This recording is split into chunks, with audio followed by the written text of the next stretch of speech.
Hi friends, பன்னீர் ஸ்டோர்ஸில் இனி அடுத்ததாக என்ன நடக்க போகுது அப்படின்னு சொல்லிட்டு ப்ரெடிக்ஷனாக பார்க்கலாம் வாங்க. இனி வரப்போகிற எபிசோடில் முத்துவேல் குமாரை காப்பாற்றினாலும் இனிதான் முத்துவேலுக்கு குமாரை பற்றின உண்மையும் சக்திவேலை பற்றின உண்மையும் தெரிய வரப்போகுது. அவங்க ரெண்டு பேருமே எதுக்காக பிளான் பண்ணி வச்சுருந்தாங்கன்னா கண்டிப்பாக இது சொத்துக்காக தான். இந்த சொத்துக்காக முத்துவேலையை கொலை பண்ணுறதுக்கு தயாராக போகிறாங்க இந்த குமாரும் சக்திவேலும். இனி வரப்போகிற எபிசோடில் இதுதாங்க நடக்க போகுது. இவங்களை பற்றின உண்மையை கண்டிப்பாக வெளிக்கொணரணும்னா அது ராஜி மற்றும் கதிரால் மட்டும்தான் முடியும். கதிரும் ராஜியும் இனி வரப்போகிற எபிசோடில் எப்படி இருந்தாவது ஒட்டு உறவாடி வீட்டுக்குள்ளே வந்து இருக்க போகிறாங்க. இதை எப்படி தாங்க போகிறாங்க குமரவேலும் சக்திவேலும், இந்த இடத்துல அவங்களோட சுயரூபம் வெளியே வருமா அப்படின்றதாங்க இனி வரப்போகிற அடுத்தடுத்த எபிசோடில் ட்விஸ்ட்டாக இருக்க போது. இந்த மாதிரி சுவாரஸ்யத்தை நீங்கள் எதிர்பார்த்து காத்துட்ருக்கீங்கன்னா மறக்காமல் அந்த வீடியோவுக்கு லைக் பண்ணி தெரிவிங்க. அது மட்டும் இல்லாமல் குமார் கண்டிப்பாக ஜெயிலுக்கு போகணும், சக்திவேலும் தன்னோட தப்பை உணரணும் அப்படின்னு நினைக்கிறீங்கன்னா மறக்காமல் நம்ம சேனலுக்கு சப்போர்ட் பண்ணி ஆதரவு தெரிவிங்க. இந்த குமார் எப்படி இருந்தாவது பெரியப்பா கண்ணு முழிக்கக்கூடாது, கண்ணு முழிச்சா எல்லா உண்மையும் சொல்லிடுவார். நான் வேணும்னே பெரியப்பாவை தள்ளிவிடலை, தெரியாமல் தான் பண்ணிட்டேன், ஏன்னா எனக்கு பெரியப்பா மேலே பாசம் இருக்குது அப்படின்னு சொல்லிட்டு நினச்சிக்கிட்டே இருக்காரு இந்த குமார். ஆனால் முத்துவேல் கண்முழிச்சா கண்டிப்பாக உண்மையை சொல்லுவாரா அப்படின்றத நம்ம எதிர்பார்த்து காத்துட்டு. முத்துவேல் கண்முழிக்கிறாரு. அப்போ தான் டாக்டர் பக்கத்தில் இருந்துட்டு ஒன்றும் ஸ்ட்ரெயின் பண்ணாதீங்க, நீங்கள் நல்லா இருக்கீங்க அப்படின்னு சொல்லிட்டு டாக்டர் சொல்கிறாங்க. சரி, நீங்கள் நல்லா இருக்கீங்க, கரெக்டாக மெடிசன் மட்டும் நல்லா எடுத்துக்கோங்க அப்படின்னு சொல்லிட்டு வெளியே கிளம்புறாரு. இந்த மாதிரி நேரத்தில் தான் சக்திவேல் வெளியே உட்காந்துருக்காரு. என்னடா கொஞ்சம் டென்ஷனாகவே இருக்க அப்படின்னு சொல்லிட்டு குமார்கிட்ட கேட்க, அப்போ இல்லைப்பா, இப்போ தான் டாக்டர் உள்ளே போயிருக்காங்க, என்ன சொல்லுவாங்க எது சொல்லுவாங்கன்னு கொஞ்சம் யோசனையாக இருக்குது, பெரியப்பா நல்லா இருந்தால் போதும். இப்போ டாக்டர் வேறு உள்ளே போயிருக்காரு, பெரியப்பாக்கு என்ன சொல்லுவாரோன்னு பயமாக இருக்குது அப்படின்னு சொல்லிட்டு சக்திவேல்கிட்ட குமார் சொல்கிறாரு. இதை கேட்டதுமே சக்திவேல் என்ன சொல்ல ஆரம்பிக்கிறாருன்னா, இங்கே பாருடா குமார், இந்த ஹாஸ்பிட்டல் இல்லைன்னா வேறு ஹாஸ்பிட்டல் போய் கூட நம்ம அண்ணனுக்கு நல்ல ட்ரீட்மெண்ட் பார்க்கலாம். எங்கள் அண்ணன் இரும்பு மாதிரி, அதனால கண்டிப்பாக அவர் சரியாகி தான் வந்துடுவார், பார்த்துக்கலாண்டா அப்படின்னு சொல்லிட்டு சக்திவேல் சொல்கிறாரு. அப்போ தான் யோசிக்கிறான் குமார், என்ன அப்பா இப்படி பேசுகிறாரு, அவர் பொழைச்சி வந்தால் கண்டிப்பாக மாட்ட போகிறது நானே அப்படின்னு சொல்லிட்டு யோசிச்சுட்டு இருக்க தருணத்தில் தான் டாக்டர் வெளியே வராரு. அப்போ சக்திவேல், என்னாச்சு டாக்டர், எங்கள் அண்ணன் நல்லா இருக்காரா அப்படின்னு சொல்லி போய் கேட்க, அப்போ தான் சொல்கிறாரு, பயப்பட வேண்டியதுக்கு அவசியமே இல்லை, இப்போ உங்கள் அண்ணன் நல்லாவே இருக்காரு அப்படின்னு சொல்ல, அந்த நேரத்தில் நான் உள்ளே போய் பார்க்கலாமா அப்படின்னு சொல்லி கேட்குறாரு டாக்டர்கிட்ட. அப்போ கொஞ்சம் வெயிட் பண்ணுங்கள், அவர் கீழே தள்ளி விட்டுருக்கோன்னு சொல்லிட்டு போலீஸ் கேஸ் ஆகிருக்கு, இந்த மாதிரி நேரத்தில் நீங்கள் உள்ளே போய் பார்க்குறது நல்லா இல்லை, முதல்ல போலீஸ் விசாரிச்சுட்டு போகட்டும், அதுக்கப்புறம் நீங்கள் போய் பார்க்கலாம் அப்படின்னு சொல்லிட்டு டாக்டர் சொல்லவும் குமாரவேல் ரொம்பவே பயப்படுறாரு. என்னடா திருப்பி போலீஸ் விசாரிச்சா பெரியப்பா என்ன சொல்லுவாரோ அப்படின்னு சொல்லிட்டு பயந்துக்கிட்டு இருக்காரு நம்ம குமரவேல். கரெக்டாக போலீஸும் வராங்க. அப்போ தான் டாக்டர் இன்ஃபார்ம் பண்ணுறாரு, இந்த மாதிரி முத்துவேல் கண் முழிச்சிட்டாரு, நீங்கள் விசாரணை செய்யணும்னா கண்டிப்பாக போய் விசாரணை பண்ணலாம் அப்படின்னு சொல்லவும் சரிங்கன்னு சொல்லிட்டு உள்ளே போய் விசாரிக்க போகிறாங்க. அப்போ தான் முத்துவேல் கிட்ட உங்களை கொலை பண்ணுறதுக்கான முயற்சி செஞ்சுருக்காங்கன்னு சொல்லிட்டு கதிர் மேலே கம்ப்ளைண்ட் கொடுத்துருக்காங்க, நீங்கள் நடந்ததை சொல்லுங்கள் அப்படின்னு சொல்லிட்டு போலீஸ் கேட்க, அப்போ யோசிக்கிறாரு முத்துவேல், என்னது கதிர் அரெஸ்ட் பண்ணி கூட்டிகிட்டு போயிட்டாங்களா அப்படின்னு சொல்லி யோசிக்கிறாரு. அந்த நேரத்தில் நம்ம குமாரை சொல்லலாமா அப்படின்னு யோசித்தாலும் குமார் தெரியாமல் தானே நம்ம தள்ளிவிட்டான் அப்படின்னு யோசிக்கிறாரு. அதனால் முத்துவேலை என்ன சொல்கிறேன்னா, இல்லை சார், நான் தெரியாமல் தான் கால் தவறி விழுந்துட்டேன், அதனால தான் என் தலையில் அடிபட்டுருச்சு, இதுக்கும் அதுக்கும் சம்மந்தமே இல்லை, கதிருக்கு முக்கியமாக சம்மந்தமே கிடையாது, என்னை கொலை பண்ணுறதுக்கு அவன் முயற்சி பண்ணவும் இல்லை அப்படின்னு சொல்லிட்டு வாக்குமூலம் கொடுத்துறாரு. இதெல்லாம் ஒரு பக்கம் நடந்துட்டு இருக்கும்போது தான் குமரவேலை யோசிக்கிறாரு, பெரியப்பா என்ன சொன்னாரோ எது சொன்னாரோ உண்மையை சொல்லிட்டா நம்மளை அரெஸ்ட் பண்ணி கூட்டிகிட்டு போயிடுவாங்களே அப்படின்னு சொல்லி பயந்துக்கிட்டே இருக்காரு. இந்த நேரத்தில் தான் சக்திவேல் தன்னோட பையன் நடவடிக்கையில் ஏதோ மாற்றம் இருக்கு, ஏன்டா இவ்வளோ நேரம் சும்மா தானே இருக்க, இப்போ ஏன் போலீஸ் வரவும் பதட்டம் அடைகிறா அப்படின்னு சொல்லி சக்திவேல் கேட்க, அப்போ ஒன்றும் இல்லைப்பா, சும்மா தான், பெரியப்பா என்ன வாக்குமூலம் கொடுப்பாரு, கதிர் தான் எல்லாத்துக்கும் காரணம்னு உண்மையை சொன்னால் கதிர் ஜெயிலுக்கு போயிடுவா, இனி நம்மளுக்கு பிரச்சனையே இருக்காது அப்படின்னு தான் யோசிக்கிறேன்ப்பா, இவர் என்ன சொல்ல போகிறாருன்னு பயமாக இருக்குது அப்படின்னு குமரவேல் சொல்ல, அப்போ தான் சக்திவேல் சொல்கிறாரு, இங்கே பாரு குமார், நீ நினைக்கிற அளவுக்கு அண்ணன் அவ்வளோ தூரத்துக்கு பண்ணுவாருன்னா கொஞ்சம் டவுட்டாக தான் இருக்குது, ஏன்னா மருமையனை காப்பாற்றணும்னு எந்த அளவுக்கு கூட இவர் போகலாம், நீ சொல்கிறத பார்த்தா இதுவும் நடக்க வாய்ப்பு இருக்குது, கதிர் வெளியே வரக்கூடாதுடா அப்படின்னு சொல்லிட்டு சக்திவேல் நினைக்கிறாரு. இந்த மாதிரி நேரத்தில் தான் விசாரணையை முடிச்சுட்டு வெளியே வராங்க போலீஸ்காரங்க. அப்போ போலீஸ்கிட்ட கேட்குறாங்க சக்திவேல், சார் என்ன சார் எங்கள் அண்ணன் உண்மையை சொல்லிட்டாரா, அந்த கதிர் தானே தள்ளிவிட்டான் அப்படின்னு சொல்லி கேட்குறாங்க. அப்போ போலீஸ் என்ன சொல்கிறாங்கன்னா, இங்கே பாருங்கள், கதிருக்கும் இதுக்கும் சம்மந்தமே இல்லைன்னு உங்கள் அண்ணன் வாக்குமூலம் கொடுத்துட்றாங்க, இனி இந்த கேஸ் செல்லாது, கதிரும் வெளியே வந்துடுவார் அப்படின்னு சொல்கிறாங்க.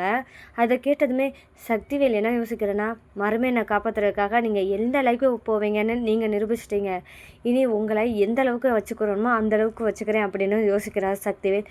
அப்போ தான் தன்னோட மகனானா குமார்கிட்ட என்ன சொல்கிறேன்னா, குமார் என்னடா நீ நினச்ச மாதிரியே நடந்துருச்சு, அந்த கதிர்பையில காப்பாற்றுறதுக்கு எப்படியெல்லாம் பேசுகிறாருன்னு பாரு அப்படின்னு சொல்லி சக்திவேல் சொல்கிறாரு. இந்த மாதிரி நேரத்தில் தான் தன்னோட அப்பாவை பார்க்கணும், வேறு வழியே கிடையாது, நம்ம அப்பா கண்ணு முழிச்சு பார்த்து என்ன உண்மை சொன்னால் தான் நம்ம கதிரும் வெளியே வருவான் அப்படின்னு யோசிக்கிறாங்க ராஜி. அதனால தன்னோட அத்தையான கோமதியை கூப்பிட்டுட்டு வாங்கத்த, இனி அப்பா தான் வழி, வாங்கத்த போகலாம் அப்படின்னு சொல்லிட்டு ராஜி கோமதியை கூப்பிட, ஆமாம் ராஜி இதுதான் வழி, கரெக்டாக நம்ம அண்ணனை போய் பார்க்கலாம் அப்படின்னு சொல்லிட்டு கோமதி ராஜியும் நேராக ஹாஸ்பிட்டல் போகிறாங்க. ஹாஸ்பிட்டல் போனால் அங்கே போனதுமே யாரை பார்க்குறாங்கன்னா ராஜியோட அம்மா இருக்கிறத பார்க்குறாங்க. அப்போ அம்மா எப்படி இருக்காங்க அப்பா அப்படின்னு சொல்லிட்டு ஓடி போய் கேட்குறாங்க. அப்போ தான் சொல்கிறாங்க, உங்கள் அப்பா கண்முழிச்சிட்டாரு ராஜி, இப்போ பயப்படுறதுக்கு ஒன்றும் இல்லைன்னு சொல்லிட்டாங்க அப்படின்னு சொல்லவும், இப்போ போய் அப்பாவை பார்க்கலாமாம்மா அப்படின்னு சொல்லி கேட்க, போய் பாரு அப்படின்னு சொல்லி அனுப்பிவிடுறாங்க.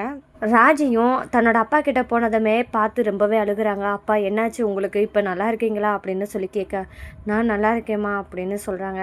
இந்த இடத்துல தான் உங்களை கதிரை தான் தள்ளி விட்டானா அப்படின்னு சொல்லி ராஜி கேட்குறாங்க. ராஜி கேட்ட கேள்விக்கு அவங்க அப்பா என்ன பதில் சொல்கிறாங்கன்னா, இல்லை ராஜி நானாக தான் விழுந்தேன் அப்படின்னு சொல்லி மழுப்ப ஆரம்பிக்கிறாரு முத்துவேல். ஆனால் நம்ம ராஜி ஐபிஎஸ்க்கு படித்த பொண்ணு, அதனால தன்னோட அப்பாவை பற்றியும் தெரிஞ்ச பொண்ணும் கூட. அப்போ தன்னோட அப்பா போய் சொல்கிறா உண்மையை சொல்கிறான்னா கண்டுபிடிக்க தெரியாத அளவுக்கு அவங்க ஒன்றும் முட்டாள் கிடையாது. அதனால ராஜி, அப்பா உண்மையை சொல்லுங்கள், உங்களை தள்ளிவிட்டது யார் அப்படின்னு சொல்லி கேட்க, இல்லைம்மா நானாக தான் கீழே விழுந்தேன் அப்படின்னு சொல்லிட்டு ராஜிக்கிட்ட சொல்கிறாரு முத்துவேல். அப்புறம் முத்துவேல் சொல்கிறாங்க, அதெல்லாம் விடுடா, நீ இப்போ நான் நல்லா இருக்கேன், எனக்கு ஒன்றும் பிரச்சனை இல்லை, நானாக தான் விழுந்தேன்னு சொல்கிறேன், நீ திருப்பி பிரச்சனை எதுவும் ஆரம்பிக்க வேணாம் அப்படின்னு சொல்லிட்டு ராஜிக்கிட்ட முத்துவேல் சொல்ல, ராஜிக்கு கொஞ்சம் சந்தேகம் ஏற்படுது. அப்பா சொல்கிறதுல ஏதோ தப்பு இருக்குது இந்த மாதிரி யோசிக்கிறாங்க ராஜி. ஆனால் ராஜி சும்மா இருப்பாங்களா, கண்டிப்பாக கிடையாது. தன்னோட அப்பா கிட்ட எந்த மாதிரி உண்மையை வாங்கணும், என்ன நடந்துச்சுன்னு தெரிஞ்சுக்கணும்னா ஒன்று அப்பா உண்மையை சொல்லலை, இனி கேட்டால் கதிர் மட்டும்தான் உண்மையை சொல்லணும் அப்படின்னு சொல்லி எதிர்பார்க்குறாங்க. சரி இனி கதிரை பக்கம் போகலாம் அப்படின்னு சொல்லிட்டு போலீஸ் ஸ்டேஷன் போக தயாராகிறாங்க நம்ம ராஜி. இது ஒரு பக்கம் இருக்க, இப்போ கதிரை என்ன பண்ணிட்டாங்கன்னா ரிமாண்ட் பண்ணிட்டாங்க. இதனால் பெயிலில் கூட வரணும்னா கண்டிப்பாக கோர்ட் மூலமாக போனால் மட்டுமே முடியும் அப்படின்னு சொல்லி தான் ப்ரொசீஜர் கொண்டு வந்துட்டாங்க. இனி ராஜி என்ன பண்ண போகிறாங்க, வக்கீலை வச்சு மூவ் பண்ணாலும் அது எப்படி உண்மை கொண்டு வர போகிறாங்க. ராஜி என்ன பண்ணுறாங்கன்னா நேராக போலீஸ் ஸ்டேஷன் வராங்க. போலீஸ் ஸ்டேஷன் வந்ததுமே அப்போ கதிரை பார்க்குறாங்க. கதிரை பார்த்ததுமே, என்னாச்சு கதிர் நீ தான் தள்ளி விட்டியா அப்பாவை, இப்போ அப்பா கண்மொழிச்சும் நீ இல்லைன்னு சொல்லிட்டாரு, அப்புறம் யாரை தான் தள்ளிவிட்டா அப்படின்னு சொல்லிட்டு கதிர்கிட்ட கேட்குறாங்க ராஜி. அப்போது உண்மையை சொல்லலை போல மாமா அப்படின்னு சொல்லிட்டு நினைக்கிறாங்க கதிர். அப்போது ராஜிக்கிட்ட மறைச்சி தான் ஆகணும், குமார்னு சொன்னால் கண்டிப்பாக ஏதாவது பிரச்சனை வரலாம் அப்படின்னு சொல்லி யோசிக்கிறாரு கதிர். அதனால் ராஜிக்கிட்ட இதை மறைக்கலானே முடிவு பண்ணிடுறாரு. அப்போ ராஜி கேட்குறாங்க, இங்கே பாரு நான் ஐபிஎஸ்க்கு படிச்சிருக்கேன், என்கிட்ட எந்த இதுவும் மறைச்சிடலாம் வைக்கலான்னு மட்டும் நினைக்காத, ஒருத்தர் கீழே விழுந்தா எப்படி விழுவாங்க வைப்பாங்கன்னு கூட எனக்கு தெரியாதா, இது தள்ளி விட்டு தான் அப்பா விழுந்திருக்காரு, அது யாரை தள்ளி விட்டா அந்த இடத்துல நீயும் குமார் மட்டும்தான் இருந்தீங்க, நீ தள்ளலைன்னா அது குமார் தான் தள்ளிவிட்டானா அப்படின்னு சொல்லிட்டு கேட்குறாங்க ராஜி. அந்த இடத்துல கதிர் வந்து அப்படிலாம் இல்லை ராஜி அப்படின்னு சொல்லி சொல்கிறாரு. அப்போ தான் ராஜியும் சொல்கிறாங்க, இங்கே பாருடா கதிர், இது நாள் வரைக்கும் நீ என் அப்பா விஷயத்தில் மறைச்சதெல்லாம் சரின்னு பொறுத்துக்கிட்டேன், இனி ஏதாவது மறைச்சின்னு தெரிஞ்சிச்சு கண்டிப்பாக நான் விடமாட்டேன், அதையும் சொல்லிட்டேன் அப்படின்னு சொல்லி ராஜி சொல்கிறாங்க. கண்டிப்பாக நீ பண்ணலைன்னா கண்டிப்பாக அது குமார் தான் பண்ணியிருப்பான் அப்படின்னு தான் எனக்கு தோணுது, என்னோடய கெஸ்ஸிங் கரெக்டாக தான் இருக்கும், நான் எப்படி எவிடன்ஸோடு கலெக்ட் பண்ணுறேனோ அதை பார்த்துக்கிறேன், அவனை நான் வச்சுக்கிறேன் அப்படின்னு சொல்லிட்டு நம்ம ராஜி முடிவு பண்ணுறாங்க. இந்த இடத்துல தான் நம்ம ராஜி குமாரை பற்றின உண்மையை எப்படி வெளிக்கொணருவாங்க. அது மட்டும் இல்லாமல் இனி கதிர் வெளியே வரணும்னா கோர்ட்டு மூலமாக தான் போக முடியும் அப்படின்றது ராஜுக்கே தெரியும். இனி முத்துவேல் வந்து கண்மொழிச்சிட்டாரு. கண்மொழிச்சதுக்கு அப்புறமும் இனி என்ன பண்ண போகிறார், கோர்ட்டுக்கு சார்ஜ் சொல்ல வருவாரா அப்படின்றதாங்க இனி வரப்போகிற எபிசோடில் ட்விஸ்ட்டாக இருக்க போது.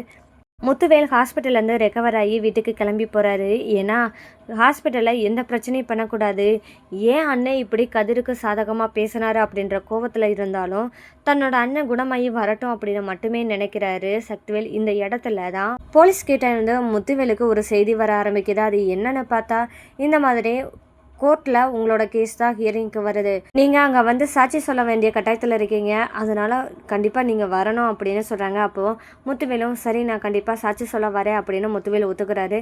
இந்த இடத்துல தான் சக்திவேல் பிரச்சனையவே ஆரம்பிக்கிறாரு. என்னண்ணே கோர்ட்டில் போய் என்னண்ணே பதில் சொல்ல போகிற, உன் மருமகன் நல்லவே அப்படின்னு சொல்லிட்டு சர்டிஃபிகேட் கொடுக்க போறியா அப்படின்னு சொல்லி சக்திவேல் கேட்க, அப்போ ஏண்டா சக்தி இப்படி இருக்கா அப்படின்னு சொல்லி முத்துவேல் கேட்க, வேறு என்னண்ணே நீங்கள் 2 பேரும் போயிருக்கீங்க அந்த இடத்துல. அவன் தான் உங்களை தள்ளி விட்டுருக்கான். உங்கள்கிட்ட காசு பணத்தையும் சொத்தையும் பிடுங்குறதுக்கு தான் இந்த வேலை பண்ணியிருக்கான். எல்லாம் தெரிஞ்சு வாயை முடிக்கிட்டு இப்படி இருந்தால் என்னென்ன அர்த்தம்? இப்போ அவனுக்கு சாதகமாக வேற நீங்கள் கோர்ட்டில் வேற நீங்கள் சாட்சி சொல்ல போகிறீங்களா அப்படின்னு சொல்லி சக்திவேல் கேட்குறாரு. அப்போ தான் முத்துவேல் சொல்கிறாரு, இங்கே பாடா சக்திவேல், உண்மையை சொல்லப்போனால் கதிர் என்னை தள்ளியே விடலை அப்படின்னு சொல்கிறேன். நீ கேட்கவே மாட்டேங்கிற, நம்பவே மாட்டேங்கிற அப்படின்னு சொல்லிட்டு முத்துவேல் கேட்க, ஆஹா உங்களை பற்றி எனக்கு தெரியாதானே, நீங்கள் உங்கள் மருமக முன்ன விட்டு கொடுக்கக்கூடாதுன்னே நீங்கள் பேசுகிறவங்க, நான் உங்கள் பேச்சை நம்ப சொல்கிறீங்களா? எனக்கு தெரியும், நல்லாவே தெரியும், அவன் சொத்துக்காக தான் அந்த வேலையை பண்ணுறான் அப்படின்னு சொல்லி சக்திவேலும் பிடிவாதமாக இருக்காரு. இவனை திருத்தவே முடியாது அப்படின்னு சொல்லிட்டு முத்துவேல் பேசாமல் இருக்கார். இந்த மாதிரி நேரத்தில் தான் நம்ம ராஜியோட அம்மா என்ன சொல்கிறாங்கன்னா, இங்கே பாருங்கள் தம்பி, அதை தான் சொல்கிறாரு, கதிர் என்னை தள்ளிவிடலாம் அப்படின்னு சொல்லும்போது நீங்கள் ஏன் வற்புறுத்தி கதிர் தான் இவரை தள்ளிவிட்டு கொலை பண்ண முயற்சி பண்ணதா நீங்களே சொல்லி அதை நீங்கள் இவரை வற்புறுத்தி சொல்ல சொல்லிடுவீங்க போல் அப்படின்னு சொல்லி கேட்குறாங்க. இந்த இடத்துல தான் வாங்கண்ணே வக்காலத்துக்கு வந்துட்டீங்களா அப்படின்னு சொல்லி சக்திவேல் கேட்க, இங்கே பாருங்கள் தம்பி, சும்மா சும்மா எதை எடுத்தாலும் பிரச்சனையை ஏற்படுத்துகிற மாதிரி பேசாதீங்க. உங்கள் அண்ணே எப்பவும் கரெக்டாக இருக்கிறவர், யார் தப்பு பண்ணாலும் எதுவுமே சொல்லாமல் எதிர்த்து கேட்காம இருக்க மாட்டார். ஒருத்தர் தப்பு பண்ணலைன்னு இவ்வளோ தூரம் நிற்கிறாருன்னா கண்டிப்பாக என்னோட மருமகன் கண்டிப்பாக தப்பு பண்ணியிருக்க மாட்டானு அப்படின்னு சொல்லிட்டு பேச போகிறாங்க. இந்த இடத்துல முத்துவேலும் சொல்கிறாங்க. அப்போ தான் முத்துவேலும் சொல்ல போகிறாரு, இங்கே பாரு சக்தி, என்னதான் இருந்தாலும் அவன் என்னோட மருமகன், கொஞ்சமாவது மரியாதையோட பேசு. அவன் தப்பே பண்ணலை அப்படின்னு சொன்னாலும் நீ தப்பு பண்ணான்னு சொன்னேன்னா கண்டிப்பாக நான் இப்போ சொல்கிறேன், அவன் தப்பே பண்ணலை, அவன் என்னோட மருமகன், என்னோட சொத்துக்கு அவன் ஆசைப்படவும் கிடையாது, அப்படியே ஆசைப்பட்டாலும் அந்த சொத்துக்கான உரிமை அவனுக்கும் இருக்குது அப்படின்னு சொல்லிட்டு முத்துவேல் சொல்ல போகிறாரு. இதை கேட்ட சக்திவேல் ரொம்பவே பயங்கரமாக கோவத்தில், ஆகா நம்ம எதுக்காக நம்ம நினச்சோமோ இப்போ அந்த சொத்துக்கு இப்போ இவரே வழிவிட்டுட்டாரே அப்படின்னு சொல்லி யோசிக்கிறாரு. இனி அடுத்ததாக என்ன நடக்க போகுது அப்படின்றதா இனி வர எபிசோடில் ட்விஸ்டாக இருக்க போகுது.